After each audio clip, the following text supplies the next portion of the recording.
She was already 7 months pregnant, yet she still worked more than 10 hours every day. Emma did not dare to rest even for a moment, because she had no husband or family to rely on. Emma had to save enough money before the baby was born. She needed enough for both her and the child to survive. As a maid, Emma fell in love with a noble young master. She even gave him everything she had. However, when Emma told Edwin that she was pregnant, Edwin demanded that she abort the child. To keep his father from feeling ashamed, Emma decided to leave the manor. But the only things Edwin gave her were £5 in a suitcase. Emma used the £5 to buy a ticket. She traveled to Leeds to live alone. In the blink of an eye, 6 months passed. Emma used her sewing skills to help the fabric shop's business grow better and better. Mr. Lowther, the owner, greatly admired Emma's business abilities. One day, Emma was working in the shop as usual. Suddenly, she heard a familiar voice at the door. She walked over to take a look. To her surprise, it was her old friend Sean, who she had not heard from for months. He was even mistaken for Emma's irresponsible husband.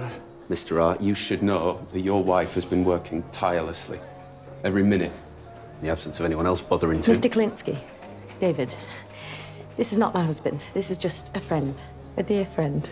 Seeing the man who felt like family standing right in front of her, the tension she had held for so long finally broke. Emma used all the money she had saved to rent the shop next door from Mr. Lowther. She decided to open a clothing store there. After they finished preparing everything, all that remained was to wait for the opening day. However, while Sean went out to fetch water, a sharp pain suddenly struck Emma's stomach. Emma did not have time to call a doctor. She could only grit her teeth and force herself to stay calm. Emma grabbed several pieces of cloth and spread them randomly on the floor. She used almost all her strength. By the time Sean reached the door, he heard a tearing scream from inside. He pushed the door open and rushed into the room. What he saw before him was something he would never forget for the rest of his life. Emma Hart, is there nothing in the whole world you can't do? The two of them sat inside the unopened shop. Emma lowered her head and looked at the baby in her arms. All the past grudges and pain suddenly seemed less important at that moment. She gave the child a name, Edwina. Sean froze slightly after hearing it. That name made him understand immediately the true identity of the child's father.